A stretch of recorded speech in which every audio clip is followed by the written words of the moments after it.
היי, אני ספי מספי ניניו פוטוגרפי, ואני רוצה היום לדבר על הפלואו שמהנקודה שבה אנחנו מייבאים את התמונות מהמצלמה למחשב ועד הנקודה שבה אנחנו מוכנים לייצר אותם מלייטרום אחרי שסיימנו לעבוד עליהם. אז הדבר הראשון שאנחנו צריכים לעשות זה לייבא את התמונות. יש לי פה תמונות שאני רוצה לעבוד עליהן, והדבר הבא שאנחנו נעשה זה נייצר קטלוג חדש. הקטלוג בלייטרום שומר את היסטוריית השינויים על כל אחת מהתמונות שאנחנו עובדים עליה.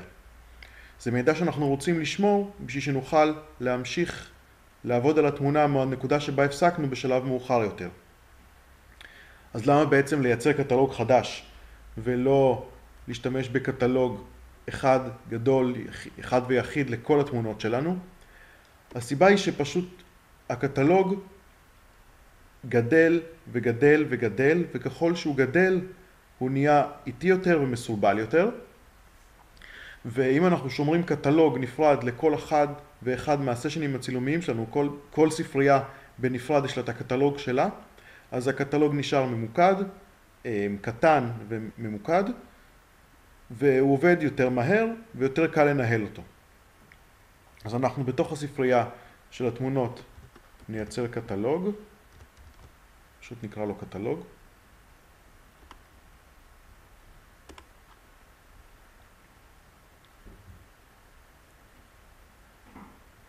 ולייטרום מתחיל את עצמו עם הקטלוג החדש. קטלוג ריק, אין שום תמונות, ואנחנו צריכים להתחיל לעבוד. הדבר הראשון שנעשה, לפחות בשביל העיניים שלי, זה את ה-Identity Plate. ה-Identity Plate זה הדבר הזה שפה מופיע לייטרום, ואני מעדיף שיהיה פה השם שלי, סתם פשוט כי אני אוהב לראות את השם שלי. מעולה. ואחרי ששמנו את זה מאחורינו, אז הדבר הבא שאנחנו צריכים לעשות זה לייבא את התמונות מהמחשב לתוך הלייטרום. אז נלך פה ל-Library ונעשה Import. נפתח לנו מסך האימפורט של התמונות, אנחנו נבחר את כל התמונות שאנחנו רוצים לייבא, ושימו לב פה למטה-דאטה.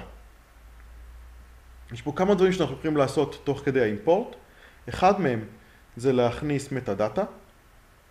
יש לי פה איזה פריסט שהגדרתי, אנחנו תכף נראה, בדיוק עכשיו נראה איך מגדירים פריסט כזה ולמה המטרה.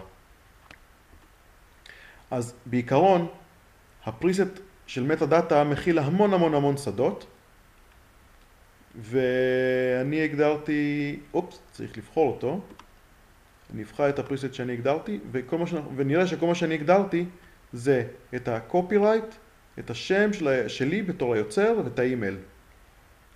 יש פה עוד המון שדות חוץ מזה, אתם יכולים לבחור מה אתם רוצים להכניס או לא להכניס, ובסופו של דבר, כל תמונה שנעשה לאימפורט עם המטה-דאטה פריסט הזה, תקבל את השדות האלה. מעולה. בנוסף אנחנו יכולים להוסיף פה כל מיני keywords. אני מעדיף לא להכניס את זה עכשיו, תכף נראה למה. אוקיי, נעשה אימפורט. יופי. את ה-keywords אנחנו דווקא נשים עכשיו. הסיבה הפשוטה היא שאומנם כרגע קטלוג ריק, אז אין לי קיוורדים במילון הקיוורדים שלי, אבל ככל שאני אתחיל לתקתק, אז הרשימה תתמלא. למשל, את התמונות האלה אני צילמתי במהלך היום, עם פילטר שנקרא Neutral Density 400, וזה פילטר שעוצר בערך 10 עצירות. זה מה שאפשר לי לצלם במהלך היום את התמונות האלה. בואו נראה רגע באמת. אתם רואים, זו תמונה שצולמה 40 שניות בצמצם 22 במהלך היום, ואתם רואים שבאמת בגלל שחשיפה ארוכה, יש פה מריחות של אוטובוס שעבר, והמים ככה קיבלו מין נופח חלומי כזה, כל זה בגלל חשיפה ארוכה. לא באמת יכולתי לעשות חשיפה ארוכה כזאת בלי הפילטר הזה, אז אחד הקיוורד שאני אתן זה ND 400. ברגע שהכנסתי את ה-keyword הזה, הוא יתווסף לי למילון, ואם הקטלוג הזה היה עכשיו לא עבור 5 התמונות האלה, אלא עבור 1200 התמונות שצילמתי באיזה טיול, אז חלק מהתמונות יקבלו keywords אחרים, חלק יקבלו keywords כאלה, ובעצם פה יש ניהול של keywords. אז זה המקום להכניס. שימו לב שבחרתי רק את התמונה הזאת, אם אני בוחר את התמונה הזאת עכשיו, אין לה את ה-keyword הזה. אבל אני יכול לבחור אותו. לבחור את ה-keyword הזה והיא תתווסף. זה פה, יש suggestions ויש מילון, זה מאוד נוח. מעולה. אז עכשיו אחרי שהבאנו את התמונות, זה בדרך כלל השלב שבו תעבדו על התמונות. נלך למצב ה-Develop, נבחר תמונה וממש נתחיל לעשות עליה פעולות.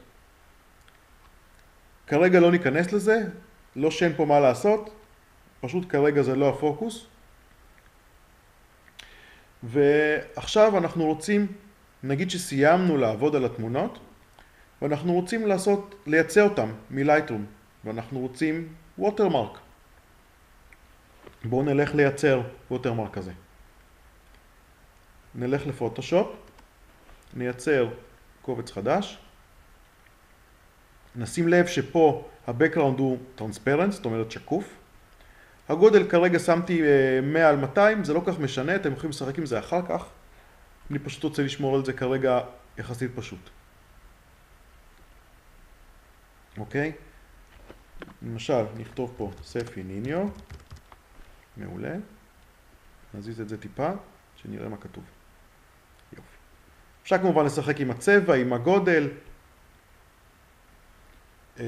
אפשר להוסיף כל מיני אפקטים אם אתם רוצים. bevel and emboss, outer glow, inner glow, מה שאתם רוצים. כרגע נשמור על זה פשוט כאמור.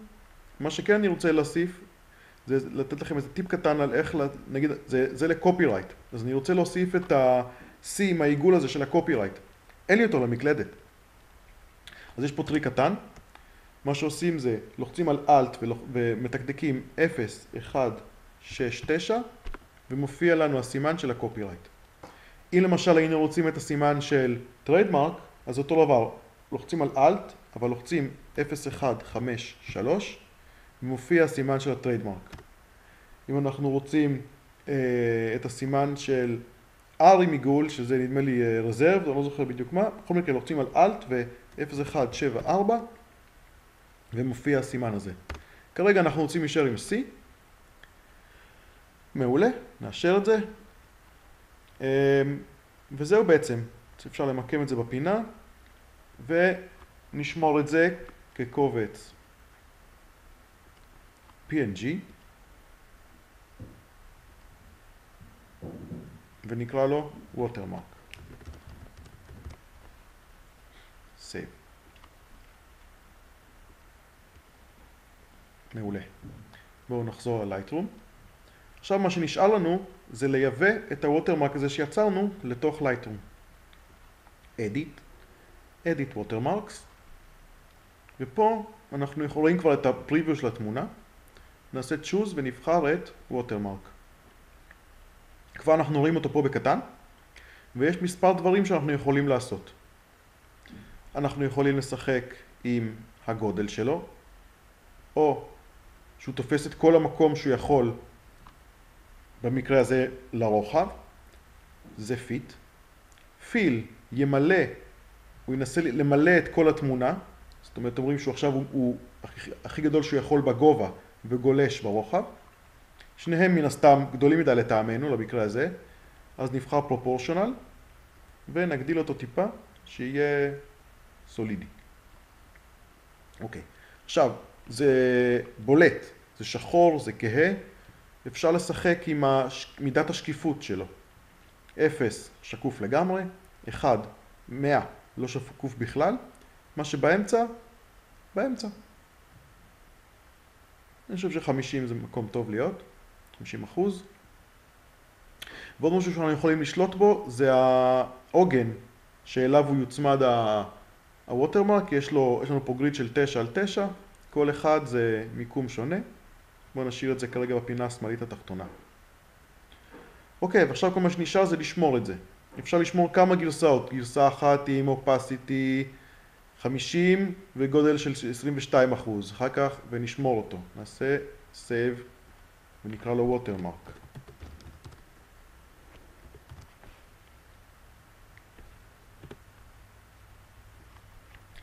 יופי.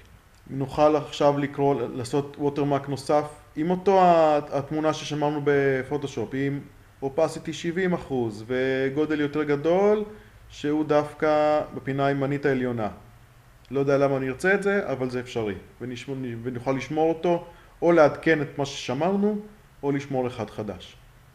אגב, כל הווטרמרקים האלה נשמרים ברמת Lightroom, לא ברמת קטלוג, ולכן כשאנחנו עושים קטלוג נפרד לכל סשן צילומי, המטה-דאטה פריסט שראינו קודם, הווטרמרק פריסט שאנחנו מנפגים עכשיו, והאקספורט פריסט שאנחנו נדבר עליהם ממש עוד כמה דקות, כולם יישמרו, לא משנה באיזה קטלוג אנחנו עובדים. זה חשוב לדעת. אוקיי, אז יש לנו ווטרמרק. עכשיו אנחנו רוצים לייצא את התמונות. פייל, אקספורט. וגם פה אנחנו נייצר פריסטס. אז מה שאני בדרך כלל עושה זה בוחר פולדר שהוא אותו פולדר של התמונה. לתוך סאב פולדר נקרא לו אקספורטס.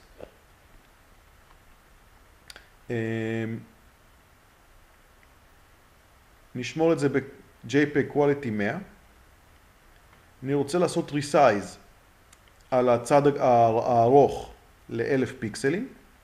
מה שזה אומר זה שבתמונות landscape הרוחב יהיה ברוחב של 1000 פיקסלים והגובה יקבל את החלק היחסי. ואם זה portrait, אז הגובה יקבל גודל של 1000 פיקסלים והרוחב יקבל את החלק היחסי. ואני רוצה בנוסף לבחור את הווטרמרק ששמרנו אותו עכשיו. ואני רוצה לשמור אותו.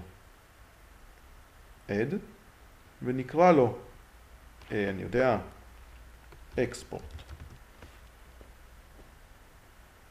with watermark. מעולה. בנוסף, אנחנו נעשה עוד פריסט, לתוך ספרייה develops, באותה ספרייה של התמונה. במקרה הזה אנחנו לא רוצים לעשות resize ולא רוצים watermark. וגם את זה אנחנו נשמור כ-export as develop.